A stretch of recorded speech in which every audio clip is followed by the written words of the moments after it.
llenas mi espacio, llenas mi vida, me iluminaste como el sol. Quiero que crezca.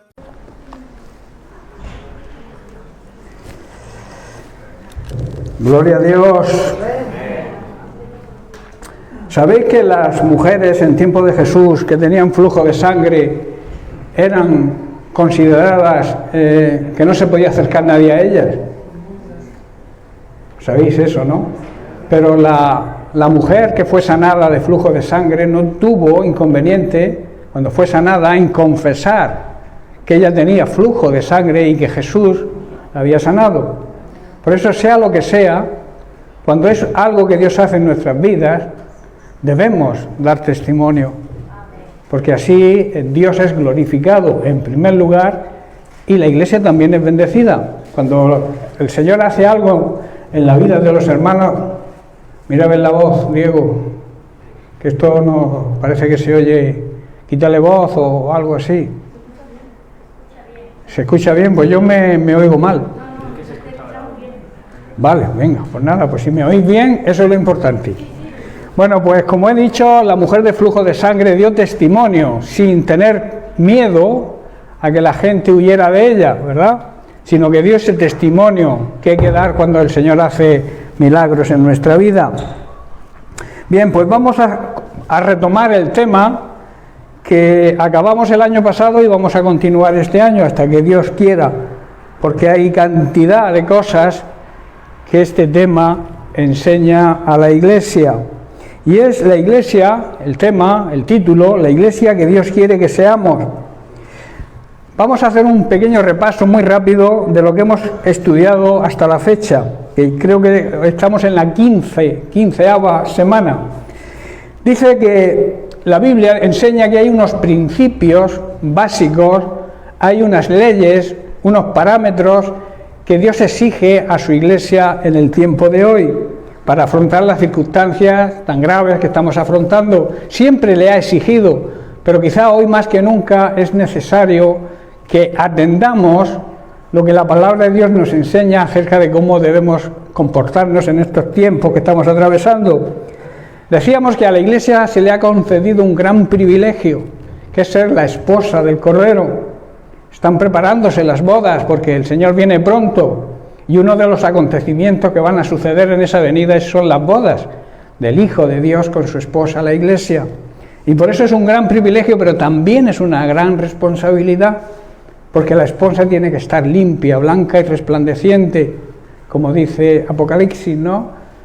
Que se le compara al lino fino. Tiene que vestirse la Iglesia de lino fino, y el lino fino simboliza las buenas obras, que aunque las buenas obras no nos salvan, sí dan testimonio de que hemos sido salvados por Cristo. Por eso es necesario que abundemos en ellas. El primer fundamento, el primer parámetro que estábamos y que seguimos con él estudiando, es una iglesia que tiene que estar fundamentada en Cristo, tiene que estar arraigada en su palabra y guiada por el Espíritu Santo. Estamos tratando precisamente este punto de ser guiados por el Espíritu Santo. Vimos las funciones del Espíritu Santo y estamos estudiando el fruto y sus diferentes características. El fruto, que la base, decíamos que era el amor, luego está el gozo, la paz, la paciencia, la benignidad, la bondad. Y estamos tratando todavía con distintas consideraciones sobre la fe. Y decíamos que la fe es la certeza, es la convicción, sentirnos seguros, tener la garantía de que Dios es fiel y que Dios cumple su palabra, cuando nosotros cumplimos nuestra parte, claro, porque es una relación, es como un convenio entre Dios y el hombre, un pacto, lo llama la Biblia, que Dios siempre cumple, es fiel, aunque pasen 1000 generaciones, Dios es fiel a su pacto, pero precisa que nosotros cumplamos el nuestro. Y entonces las promesas de Dios se cumplen en nosotros. Hablábamos de estas consideraciones y decíamos que las promesas de Dios siempre nos transmiten fe y confianza. La fe también ve y obra milagros. La fe dice que si creemos, veremos la gloria de Dios en forma de milagros. La fe nos acerca a Cristo, A través de la fe se vencen todos los obstáculos que puedan surgir para acercarnos a Cristo. También decíamos que sin fe es imposible que recibamos algo de parte de Dios. También la fe debe ser acompañada con obras. Santiago así lo expresa, que como el cuerpo sin aliento, sin ese aliento de vida muere, la fe sin obras también es una fe muerta. En sexto lugar, estudiamos la verdadera fe cuida nuestros sentimientos. La fe en Dios, la fe verdadera en Dios debe controlar nuestros sentimientos y nuestro estado de ánimo. Como creyente, no debes permitir que tus pensamientos humanos, tu mente y nuestro estado de ánimo condicionen nuestra fe, sino todo lo contrario. La fe debe controlar tus pensamientos y tu estado de ánimo. Esto funciona así. Y la semana pasada estudiamos que debemos clamar en fe, debemos clamar con fe, pero nunca con desesperación. La fe verdadera clama, pero no se desespera. Dios contesta a nuestro clamor, no por la desesperación o por el llanto, que es bueno también llorar ante la presencia de Dios, derramarse, pero Dios realmente nos contesta cuando actuamos en fe. Dios siempre respalda, Dios siempre premia la verdadera fe, cuando nos mantenemos firmes en Él, en su fidelidad hacia nosotros, y nada ni nadie nos aparta de esa fe. Esa es la fe verdadera. La fe que por cualquier cosa desaparece, esa fe que muchas veces tenemos de una fe débil, que mientras que las cosas nos van bien, decimos que tenemos fe, pero al menor inconveniente, esa fe se nos va. La verdadera fe es la fe en creer que a pesar de las circunstancias que atravesemos, Dios está de nuestra parte. Hoy vamos a estudiar la siguiente consideración, la he titulado La fe de Dios. Hay que hacer la consideración que como hijos de Dios debemos tener la fe en Dios, pero también debemos tener la misma fe que tiene Dios. O sea, porque como somos hijos de Dios, en nuestra genética debe estar la fe, la misma fe de Dios. No sé si entendéis, los hijos se parecen a los padres, heredan los genes de los padres.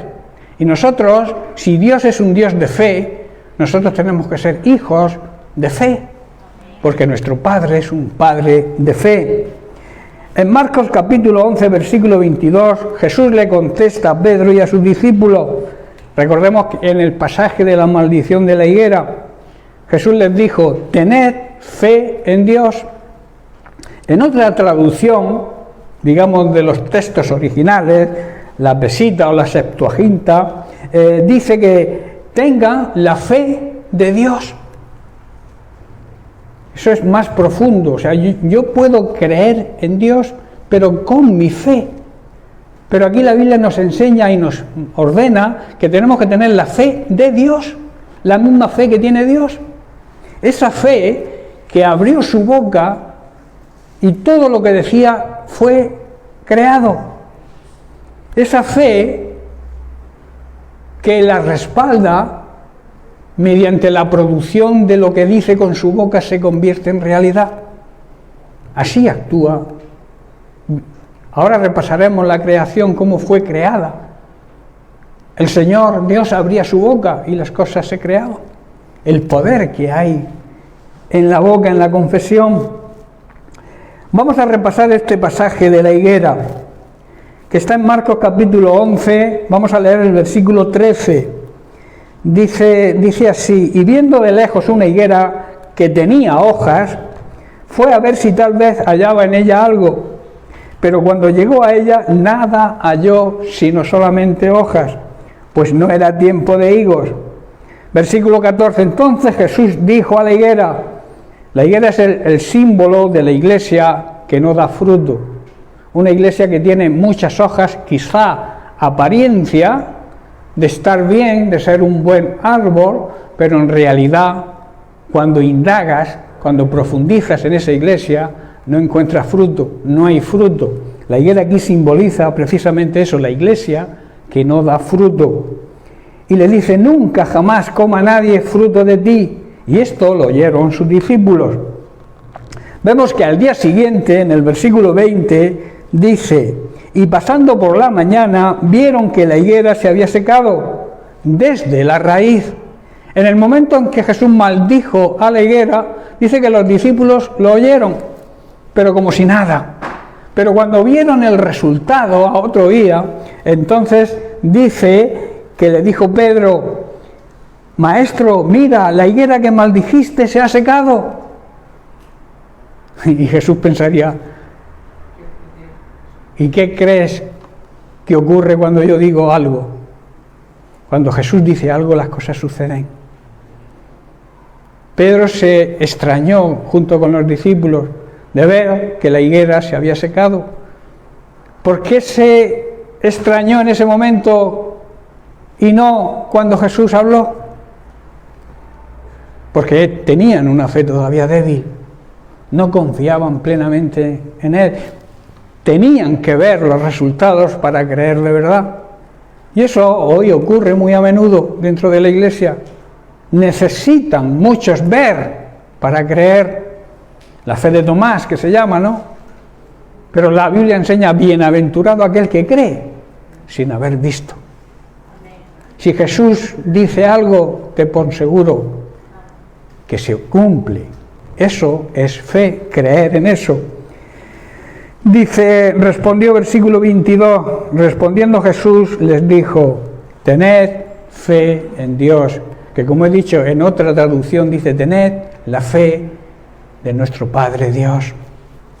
Y luego añade en el versículo 23, a este versículo se le llama la regla de oro de la oración de fe verdadera.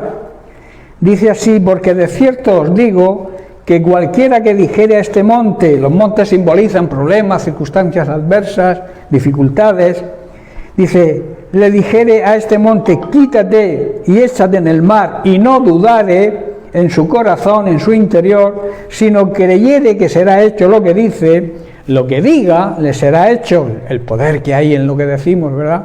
Si había poder en la boca del Señor cuando creó el universo y creó todas las cosas que vemos, nosotros también cuando hablamos hay un gran poder en lo que decimos. Por eso yo os aconsejo siempre, además lo he dicho en otras ocasiones, debemos tener mucho cuidado con lo que decimos, porque lo que decimos, lo que pronunciamos con nuestra boca, se cumple, sea en positivo o sea en negativo. Aquí Dios, dando esta regla, nos aconseja el lado positivo, porque dice, todo lo que pidiereis en oración, creed. Esa oración tiene que ser una oración de fe. Creed que lo recibiréis y os vendrá. Es una promesa de Dios. Son palabras de Jesús que se cumplen, ¿verdad? Lo que Jesús dice se cumple, porque es Dios. Y Dios no miente. Y Él dice que si pides de verdad, si pides con la fe verdadera, creyendo que vas a recibir lo que recibes, claro está. Aquí hay que abrir un paréntesis, si está de acuerdo a su voluntad, porque no podemos pedir nada que no esté bajo su voluntad. Un buen creyente conoce la voluntad de Dios, un buen creyente sabe cuál es la voluntad de Dios, porque la voluntad de Dios se encuentra en su palabra. Todo aquel buen creyente que conoce la Biblia no va a pedir nada que esté en desacuerdo con la voluntad de Dios, y a eso es a lo que se refiere Jesús cuando dice, pide creyendo, y lo que pidas creyendo lo vas a recibir. ¿Estáis comprendiendo, hermano? Versículo 24, por tanto os digo, repito, por tanto os digo, que todo lo que pidiereis orando, creed que lo recibiréis y os vendrá. Es un versículo que yo os aconsejo que lo escribáis y lo pongáis en el frigorífico. ¿Sabéis cuántas veces abrimos al día el frigorífico? Un montón de veces. Pues si cada vez que lo abres lo lees, te va a recordar la gran promesa de Dios. Es un lugar muy bueno para colgar versículos, con esas pegatinas que hay o esos imanes que yo veo en todos los frigoríficos, y a veces son tonterías. poner versículos bíblicos que os recuerden la palabra de Dios y sus promesas. Por tanto, hermanos, aparte de tener fe en Dios como hijos de un Padre de fe, debemos tener la misma fe que Él tiene. Esa fe que, como he dicho, con su palabra, abriendo su boca, fue creándolo todo lo que existe. Y además lo creó de la nada. Eso es difícil de entender, ¿verdad? Muchos no aceptan que la creación sea obra de un ser superior como es Dios. Y lo achacan a un Big Bang, a una explosión. Es más difícil creer eso que creer en un ser superior que creó el universo, que se llama Dios y que nos ama. Yo no tengo ningún problema en creer eso, porque la palabra de Dios se revela, y cuando se revela y se acepta, produce el efecto deseado. En Génesis, en el relato bíblico, dice que Dios creó el universo de la nada. De la nada significa de ninguna materia. Y lo creó durante 5 días. Dice que puso orden en todo lo creado. El 6º día creó a los seres humanos, el único ser de la creación hecho a su imagen y a su semejanza. Y destinado, Dios nos creó con ese fin, a dominar el resto de la creación. Y el 7º día dice que descansó, para marcarnos el principio del descanso, que muchos no entienden, que hay que descansar un día a la semana. Eso muchos no lo entienden, se afanan en ganar dinero, aunque no lo necesiten, y trabajan incluso el día que Dios dedicó a descansar. Dios no se cansa, ¿verdad? ¿O creéis que Dios se cansa? Entonces, ¿por qué descansó? Para marcarnos el principio del descanso, la necesidad que como seres humanos necesitamos de dar descanso a nuestro cuerpo físico y al mismo tiempo a nuestro cuerpo mental, a despejar nuestra mente. Y ese día dedicarlo pleno y completo a estar en comunión con el Señor, primero estar en comunión con los hermanos, asistir a las reuniones y después seguir todo el día en su presencia, aunque hay que estar todos los días en la presencia de Dios. Todos los días debemos dedicar nuestra vida y consultar todo lo que hagamos, ser dirigidos por el Espíritu Santo. Pero hay un día especial que se llama el Día del Señor, que para nosotros es el día de su resurrección, que fue domingo, donde debemos dar la gloria, alabar a Dios. Por eso nos reunimos los domingos, porque Dios marcó el principio del descanso y luego resucitó el 7º día, el domingo, para marcarnos ese principio. Repasemos pues Génesis 1. Dice el versículo 26: entonces Dios dijo: hagamos a los seres humanos a nuestra imagen, para que sean como nosotros, a nuestra imagen, para que sean como nosotros. Dice: ellos reinarán sobre los peces del mar, las aves del cielo, los animales domésticos, todos los animales salvajes y los animales pequeños que corren por el suelo. Dios delegó en el ser humano, en el hombre, delegó la autoridad para subyugar a toda la creación. El león es un león que salvaje, ¿no? Si tú ves un león, huyes de él, ¿verdad? Pero si el león no tiene hambre, escuchad bien, si el león no tiene hambre, a tu voz huye. Porque Dios te ha delegado la autoridad sobre todo lo creado en la tierra. El propósito de Dios era ese. Y luego añade: así que Dios creó a los seres humanos a su propia imagen, dice el versículo 27. A imagen de Dios los creó, hombre y mujer los creó. Hermanos, solamente hay 2 géneros, hombre y mujer. Yo no encuentro otro género en la Biblia. Hombre y mujer los creó.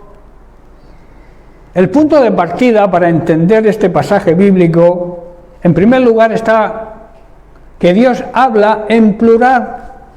Esto demuestra que Dios es un Dios trino.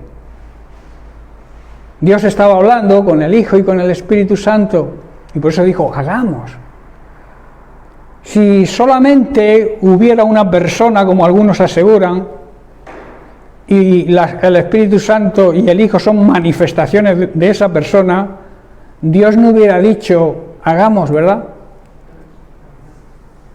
Hubiera dicho, voy a hacer. Pero dijo, hagamos. Al hombre, al ser humano, a nuestra propia imagen, conforme a nuestra semejanza. La semejanza, hermanos, hace alusión a un parecido o cierta, digamos, igualdad, mientras que la imagen se refiere a una imitación. El hombre, ser humano, por tanto ha sido creado a imagen y semejanza de Dios, porque Dios le proveyó de una naturaleza dotada de unas cualidades adecuadas para que a semejanza de Él pudiera tener dominio sobre la creación. ¿Estáis entendiendo?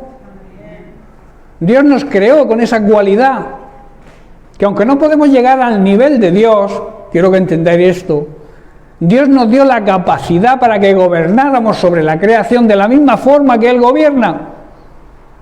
O sea, que le imitemos de alguna manera a como Él gobierna, que gobernemos de la misma forma que Él gobierna. Y entonces el mundo iría bien. ¿Por qué el mundo anda tan mal? Tantas guerras, tantos enfrentamientos, tantos políticos corruptos, tanta maldad, tanta falsedad. ¿Por qué? Porque el hombre ha perdido la imagen y la semejanza de Dios. Esa imagen y semejanza, ¿cuándo se pierde? Cuando se peca. El pecado nos aparta de ser semejantes a la imagen de Dios. Por eso cuando el hombre pecó, Dios lo expulsó del paraíso.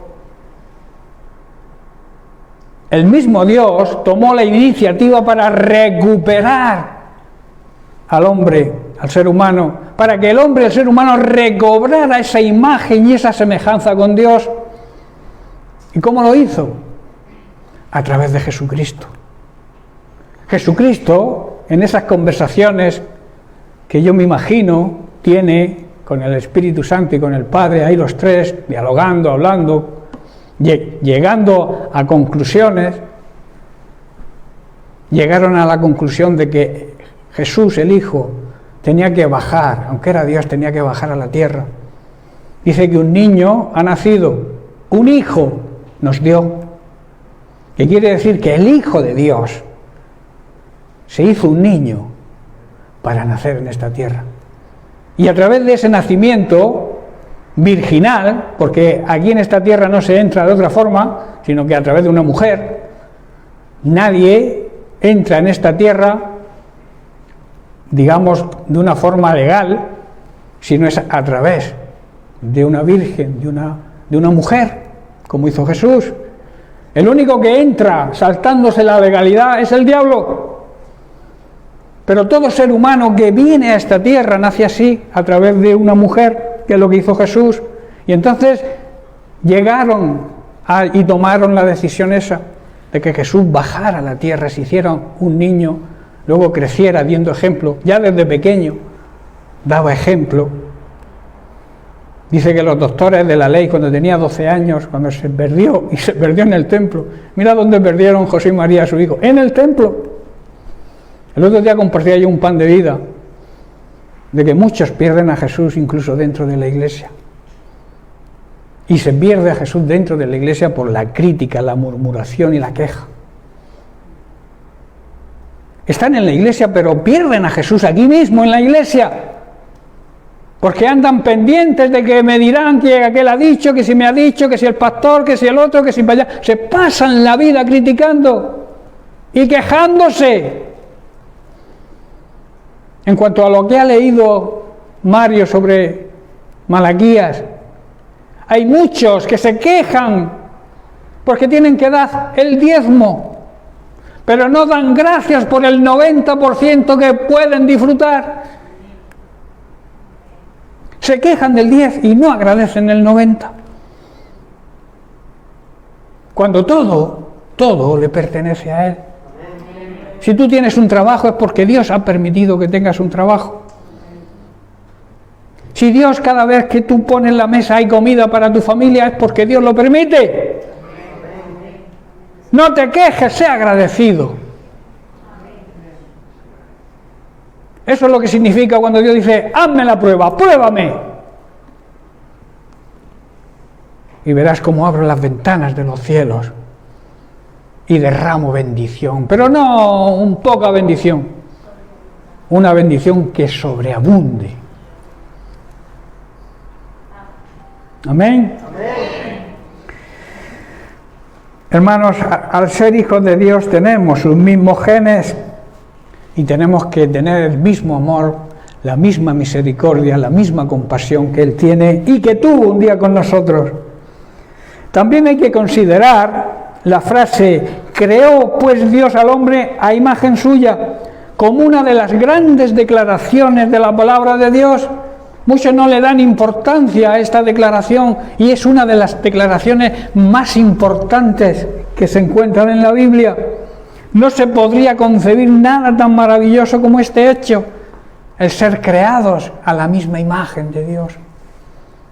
¿Vosotros llegáis a entender el significado, la profundidad de esta declaración? ¿Llegar a ser como Dios? Se puede.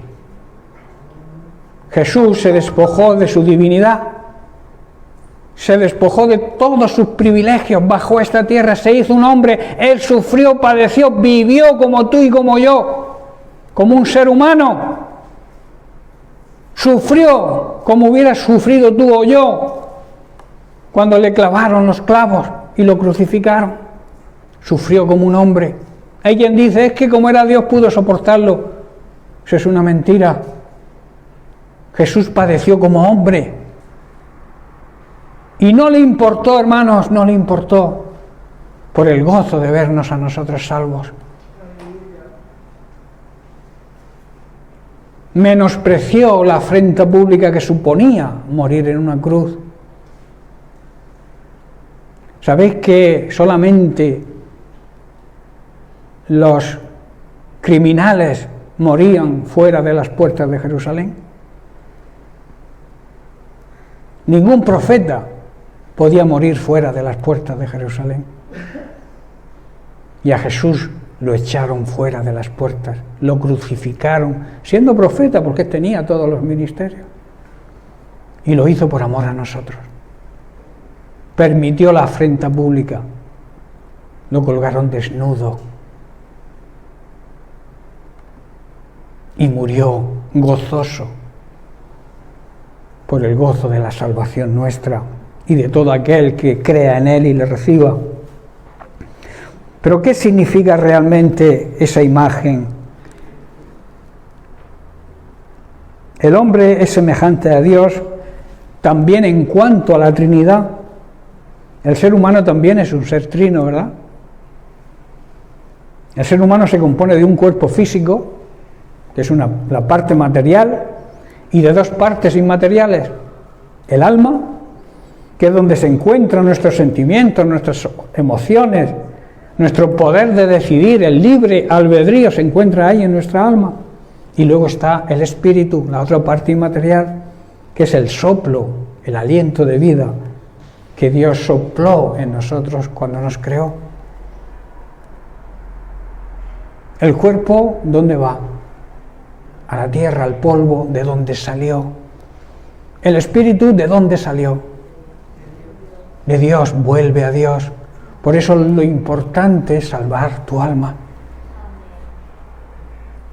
Lo importante es que tus pensamientos, tus razonamientos, tu poder de decisión sea servir a Dios, sea aceptar el sacrificio de Dios y reconocerlo como tu único y suficiente Salvador. No hay más. No hay nada sobre la tierra que te pueda salvar si no es Cristo Jesús. Ninguna religión, ningún acto, ninguna obra, nada te va a salvar. Solamente te salva Cristo, aceptando su sacrificio, creyendo en lo que Él hizo. y luego recibimos gratis la salvación. Pero no fue gratis. Jesús tuvo que pagar un alto precio, porque la deuda nuestra era muy grande. El pecado creó una barrera entre Dios y nosotros. No podíamos, estábamos muertos en delitos y en pecados, no podíamos hacer nada por nosotros mismos. Por eso tomó Dios la decisión, en consenso con su Hijo y con el Espíritu Santo, de bajar a la tierra y crear el plan de salvación. Porque el plan de salvación viene de Dios. Por eso las religiones no te salvan, porque son planes del hombre, planes ideados por el hombre. Ninguna religión, ni la religión evangélica te va a salvar. Por asistir a una iglesia evangélica no te salvas, hermanos. Te salvas por creer de verdad en Jesucristo, creer en la fidelidad de su palabra y demostrarlo. ¿Cómo se demuestra nuestra fe? Obedeciéndole. Si crees, obedeces. Si no crees, no obedeces. Por eso es necesario creer para poder obedecer a Dios. Se puede decir, por tanto, que somos un espíritu que tiene un alma y que vive en un cuerpo físico. El apóstol Pablo, en 1 de Tesalonicenses 5, verso 23, así lo afirma. Dice: el Dios de paz os santifique por completo. Y luego añade, para explicar lo que significa por completo, que todo vuestro ser, el espíritu, el alma y el cuerpo, sea preservado, irreprensible, o sea, que nos mantengamos irreprensibles en nuestro físico, en nuestra alma y en nuestro espíritu. Que nadie tenga nada que decir de nosotros, para así estar preparados para la venida de nuestro Señor y Salvador Jesucristo, que por cierto está muy cerca. Versículo 31. Entonces Dios miró, observó todo lo que había hecho y dice que era bueno y en gran manera. Si volvemos al versículo 28 de Génesis 1, Dios les dijo, los bendijo con las siguientes palabras: sean fructíferos, o sea, den fruto. Hermanos, nuestra obligación es dar fruto. Que el fruto del Espíritu Santo abunde en nosotros, con todas sus características, pleno. Y además dice: multiplíquense. Esto es una bendición, hermanos. ¿Por qué hay tanto miedo ahora a tener hijos? Incluso los matan antes de nacer. Cuando el multiplicarse, el tener hijos, es una bendición de Dios. La mujer que aborta saca a su hijo de sus entrañas, pero no de su mente. Su vida no vuelve a ser nunca igual. La mujer que aborta. ¿Por qué? Porque tener hijos, multiplicarse, es una bendición. Porque luego añade: llenen la tierra y gobiernen sobre ella, reinen sobre los peces del mar, las aves de los cielos y todos los animales que corren por el suelo.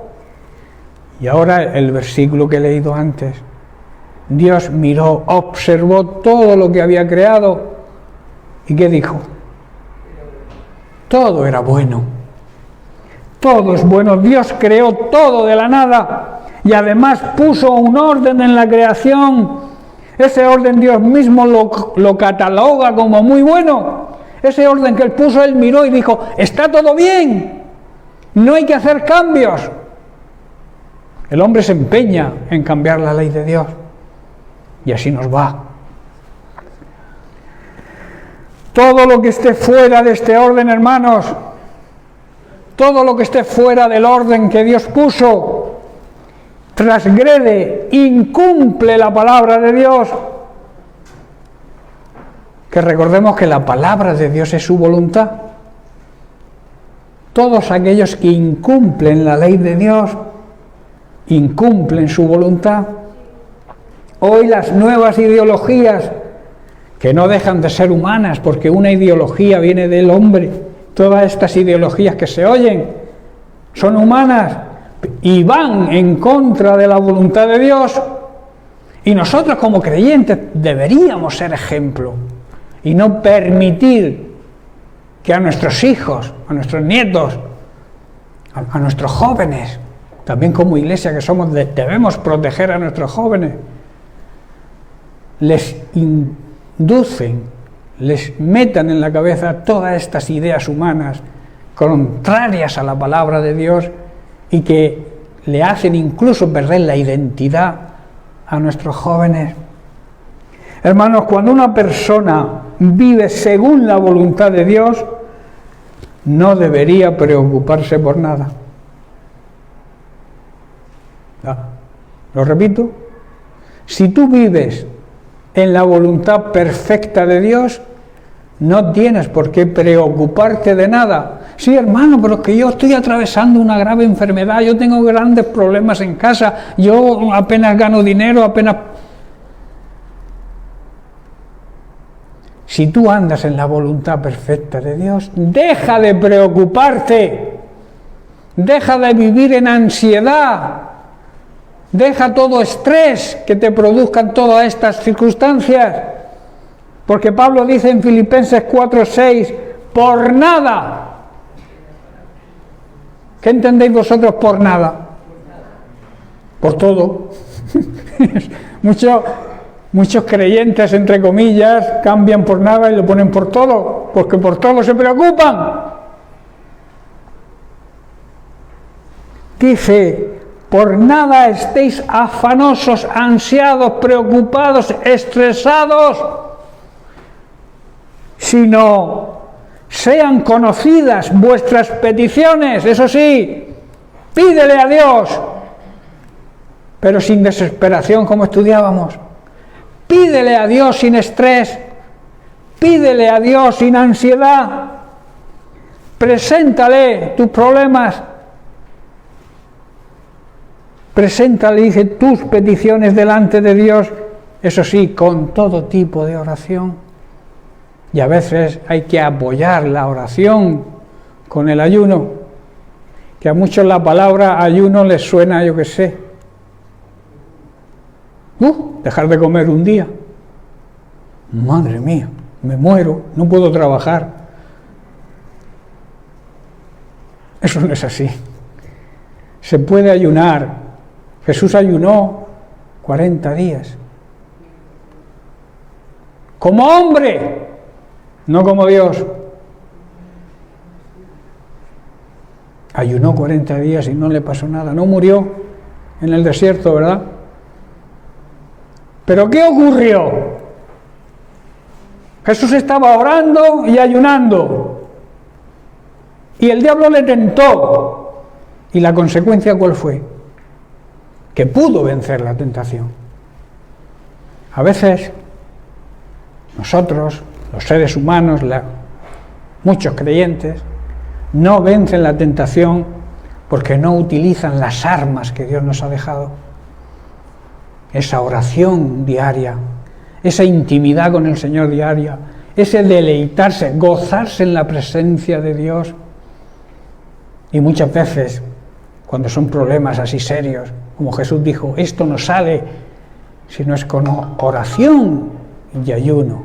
Hay géneros que no salen solamente por orar, sino que necesitan el apoyo del ayuno. Jesús lo enseñó. Por nada estéis afanosos, sino sean conocidas vuestras peticiones delante de Dios, con toda oración y ruego, con acción de gracias. Hermanos, no preocuparse por nada no significa que no debemos orar. Que muchos dicen, pues no me preocupo ni oro. No, esto no funciona así. No me preocupo, pero oro e intercedo por mi necesidad y también por la necesidad de los demás. porque hemos oído que hay que orar con todo tipo de oración, oración personal por mi vida, por mi familia, pero también la de interceder por los demás, por tu familia inconversa, por tus hijos que quizá no anden en buenos caminos, por la iglesia, en vez de criticarla, ora por tus hermanos. El otro día compartía también un pan de vida y decía que la oración es un regalo. Cuando tú oras por mí, me estás haciendo uno de los mejores regalos que me puedes hacer. Cuando yo oro por ti también. Esos son los regalos más preciosos. El primer regalo y más grande fue Jesucristo, que se dio, nos lo regaló Dios. Y luego nos dejó otro regalo precioso, la oración. Orar unos por los otros. Por eso la preocupación, nada, pero sí debemos orar. Y debemos hacerlo también con agradecimiento. Agradecer lo que tenemos. Y no preocuparnos ni quejarnos por lo que no tenemos. Da gracias a Dios por lo que tienes, hermano. Y Dios te va, con ese espíritu de agradecimiento que ve en ti, te va a bendecir cada día más. Quizá a veces, por nuestra débil fe, no vemos la mano de Dios. Y es precisamente porque nuestra fe es una fe pobre y débil. Y por tanto no debemos mirar nuestra fe, porque nuestra fe no nos acompaña, es una fe débil. Cuando tu fe sea débil, mira la fe de Dios. Mira a Dios y mira su fe. No mirar las circunstancias, hermanos, sino mirar a Dios y todos los recursos que Él tiene para ayudarnos. Dios va a hacer lo imposible por ayudarte. Esos recursos, si tú lees la palabra, meditas en ella, escudriñas en ella, los encuentras en la palabra de Dios. Sé sabio, aliméntate cada día de la palabra de Dios, pero come tranquilo.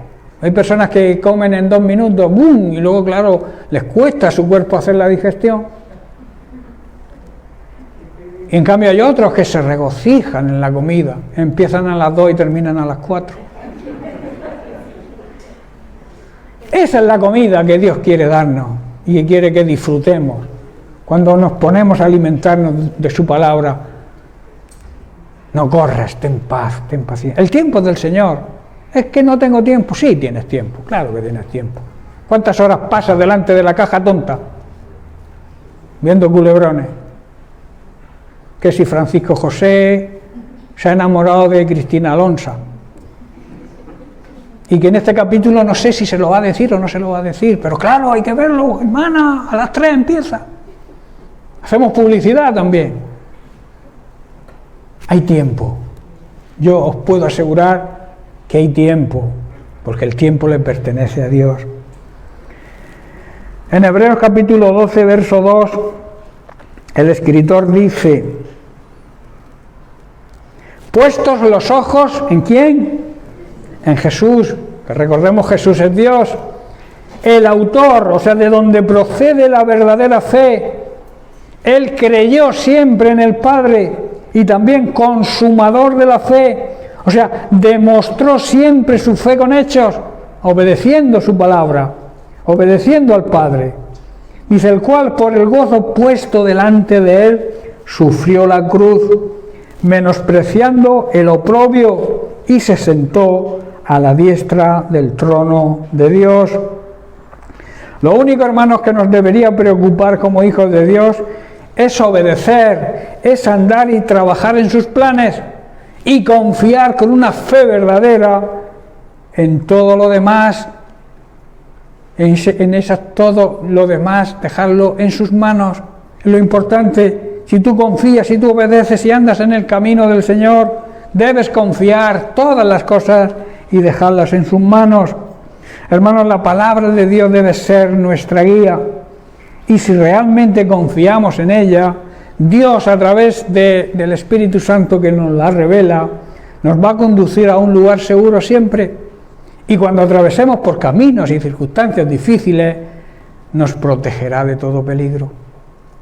En el Salmo 23, David declara, en el verso 3 dice, Él, Dios, renueva mis fuerzas, me da fuerzas nuevas cada día, me guía por sendas correctas, por caminos correctos, y así da honra a su nombre, quiere decir, hace honor a sí mismo, demuestra la verdad de su palabra. Versículo 4 dice, aunque pase por el valle más oscuro, no temeré, porque tú, le dice a Dios, tú estás de mi parte, estás a mi lado, tu vara que habla de disciplina y tu callado que habla de ayuda y dirección, me protegen y me confortan. Hermanos, hay una respuesta para cada situación que atravesamos y esa respuesta la encontramos en Jesús, la encontramos en su palabra. Es una necesidad, por tanto, tener fe en Dios, pero también tener la fe de Dios. Él nos conoce, ¿sabéis que nos conoce y sabe cuántos pelos tenemos? Y no permite que caiga ninguno de ellos.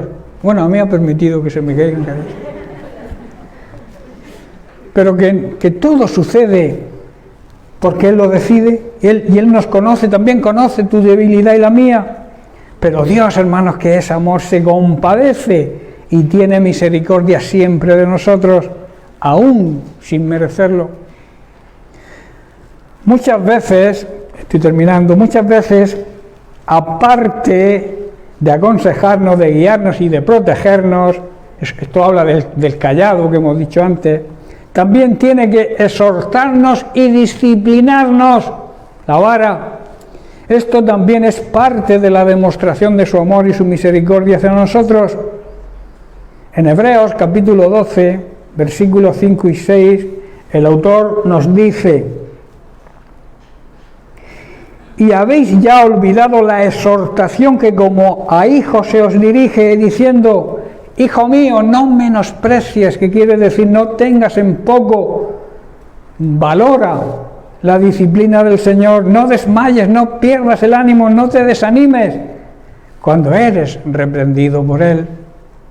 Porque el Señor, esto es importante que lo entendamos, al que ama, disciplina y castiga como cualquier buen padre a todo el que recibe por hijo. Hermanos, cuando nos convertimos, fuimos adoptados por el Señor. Somos sus hijos. Y el Padre, que es bueno, a sus hijos disciplina. Nos corrige, nos exhorta, nos dirige por el camino correcto. Y si tiene que darnos un palito, nos lo da, como cualquier padre humano. Amén. Amén. Y en Gálatas capítulo 4, versículos del 4 al 5, vemos como Pablo aquí también lo declara.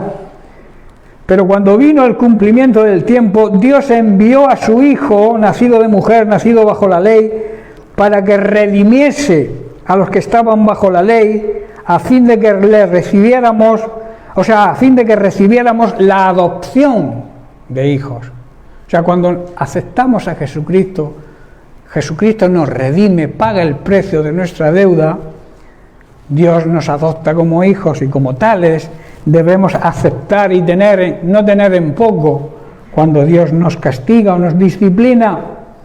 Dice que cuando llegó el tiempo establecido por Dios, Dios envió a su Hijo a la tierra para que comprara la libertad, porque éramos esclavos del pecado, a fin de poder adoptarnos como sus propios hijos. Ahora bien, como todo buen padre que ama a sus hijos, los instruye, los corrige, los disciplina. Todo buen padre hace esto, y si no lo hace, no es buen padre. Hay padres que no se preocupan de corregir a los hijos, déjalos, que ya decidan, que ya serán mayores y tomen sus propias decisiones. Eso es un error. Un buen padre debe exhortar, debe corregir a su hijo desde pequeñitos. Los árboles, cuando se plantan y se desvía el tronco, solamente los puedes enderezar cuando están recién plantados, jovencitos. Cuando el tronco echa raíces es imposible enderezarlo, ¿verdad? Pues con los hijos pasa lo mismo. Por eso Salomón, en Proverbios, capítulo 6, verso 23, dice: porque el mandamiento es lámpara y la enseñanza es luz, camino de vida, las represiones que te instruye. Hermanos, aquí Salomón está diciendo que los mandatos del Señor son como una lámpara y como una luz, esa lámpara y esa luz que nos instruye, que nos alumbra, y también su disciplina es el camino que lleva a la vida. Tremendo, ¿verdad? Y el capítulo 22 también de Proverbios, el verso 6 dice: instruye al niño en su camino, y aun cuando fuere viejo no se apartará de él. Hermanos, dirige a tus hijos por el camino correcto mediante la instrucción, la exhortación y la disciplina, y cuando sean mayores nunca abandonarán ese camino. Hebreos 12:1, el escritor aquí muestra el fruto de la disciplina, lo que produce la disciplina. Dice, es verdad, o sea, reconoce que ninguna disciplina al presente, o sea, al momento de aplicarla, parece ser causa de gozo, ni para el que la recibe, ni para aquel que la aplica.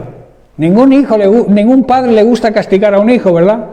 Pero se siente en la obligación de hacerlo porque sabe que es para su bien, porque luego añade, al contrario, al principio es dolorosa, pero después produce la apacible cosecha, o sea, da un fruto lleno de paz, de una vida recta para los que han sido entrenados por ella.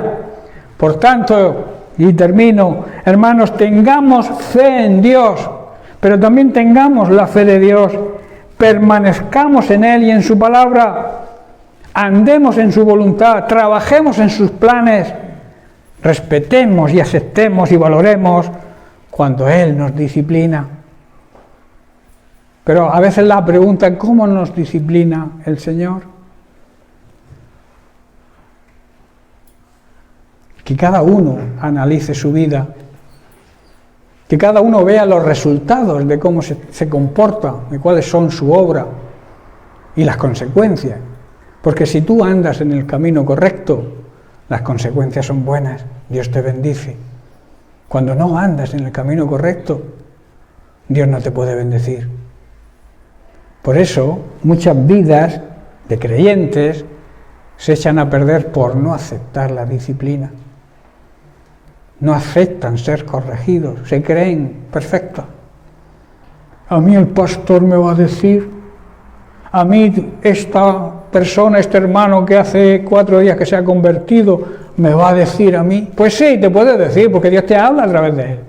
Te habla a través de un hermano, a través de tu pastor, a través de cualquiera. Dios te habla y Dios te exhorta a través de los hermanos y de los ministerios que Dios ha puesto en su iglesia.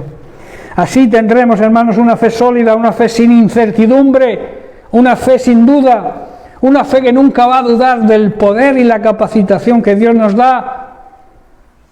Esa capacitación que Dios nos da para superar cualquier dificultad que surja en nuestro camino, por muy difícil que sea, su guía y su misericordia infinita, la recibiremos si aceptamos cumplir la palabra de Dios como Él manda que se cumpla, y también que aceptemos la disciplina. Esto nos va a llevar a tomar decisiones apropiadas, a no equivocarnos a la hora de tomar una decisión. Recuerda, y termino, ten fe en Dios, pero también ten la fe de Dios. Amén. Bien, pues lo dejamos aquí, seguiremos la semana que viene con otra consideración sobre la fe, que todos hemos escuchado, ¿verdad? La fe como un grano de mostaza.